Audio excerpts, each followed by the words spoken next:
Right, good morning, Year 5. Hope you've had a lovely half term. We're back with another series of The Firework-Maker's Daughter.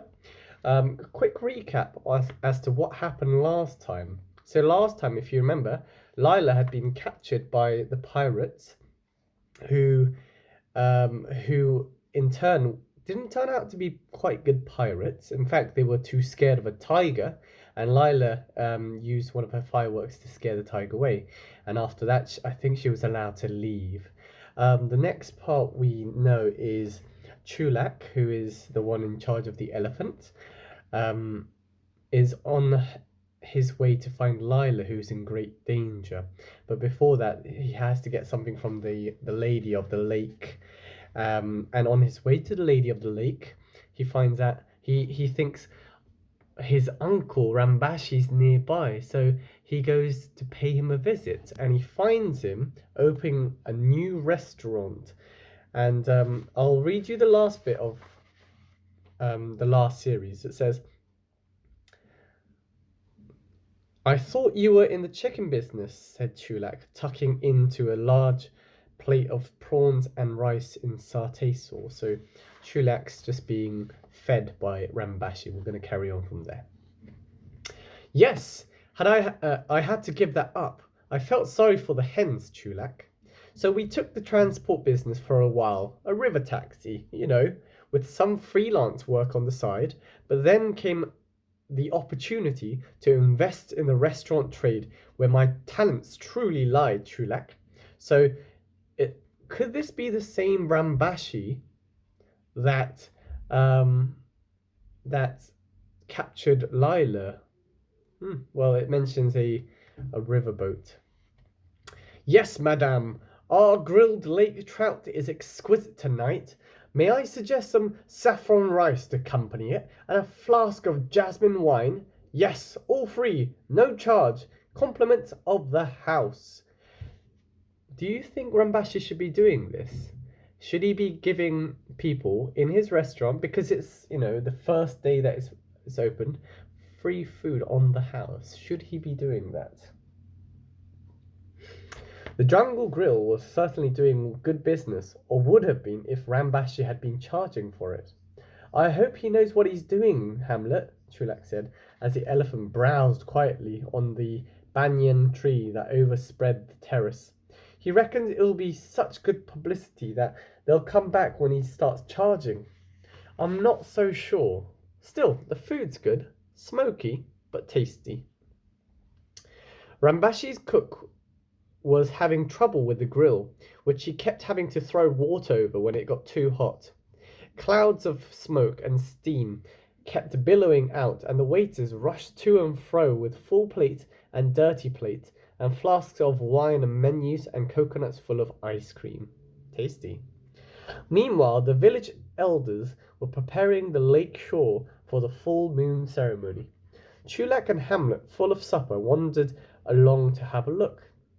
The sand was swept and smoothed, lanterns were hung in the trees, and blossoms of all colors were scattered on the water. The path from the temple to the lake was crowded, several deep on either side, and Chulak had to climb on Hamlet's back in order to see. Then the ceremony began. A great drum sounded 3 times, and an orchestra began to play. Gongs and xylophones, and drums and cymbals and flutes. A line of dancers came out of the temple and swayed down the path towards the lake, their fingernails snapping, flicking like fireflies, and their golden skirts shimmering in the lantern light. That's a really nice imagery, description of the ceremony that's happening. The headman of the village struck a light and lit a scented candle in a paper boat, which he floated out onto the lake. The incense made the air sweet and rich. Very soon other paper boats were floating out to join it, and then a little child pointed at the tree tops on the far side of the dark lake and said, "Moon!" So why do you think these people are doing the ceremony? Why are they putting candles on these paper boats and sending it to the middle of the lake? What are they trying to start? What are they looking for? Have a little think.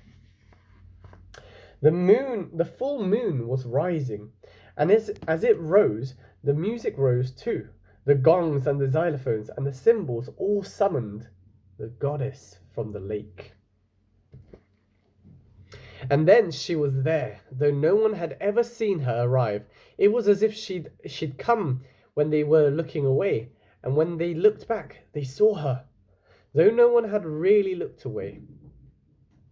She was floating to the shore on a raft of water lilies, a beautiful lady in a robe the color of the moon, with silver rings and amulets, and a necklace of jasmine flowers.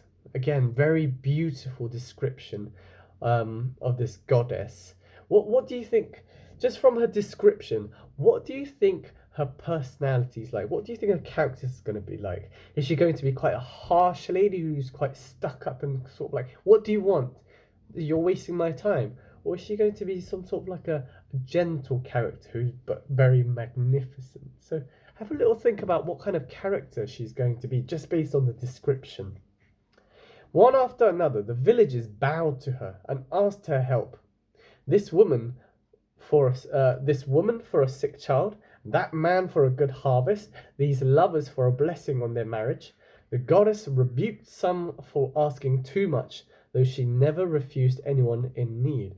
So, again, there's a little clue as to what she's like. It says she rebuked some for asking. That's she's telling some people off for asking too much, but she never refused anyone in need. What kind of think about words to describe her. When they had all finished and the goddess was about to depart, Chulak gathered his wit and shook his head, because he was a little dazed by her beauty, and he thrust his way to the water's edge and knelt down. "Goddess," he said, "please hear me too." Got a picture of the goddess here. I think that's the river surrounding it, or the lilies, and that's the beautiful goddess. Again, from the picture, we can't really tell where she's from, but maybe we'll get an idea. But before the goddess could answer, Hans took him roughly and hauled him away. "What are you doing, stranger? Away with him, defiling the lake. Who is he? Who gave him permission? Stone him! Turn him out!" Chulak struggled. He could see Hamlet raising his trunk and shifting his feet, and he knew the elephant was getting angry. "No," he cried. "Listen, I've got a special request. Let me just ask the goddess." The high priest looked down, frowning. His face was shadow and stern. "How dare you come to this sacred place?" he said. "The goddess of the lake is not to be disturbed by your frivolous request. Take him away. No, she shall not hear you. Be thankful we let you go with your life, boy. Take him to the village boundary, and if he comes back, kill him."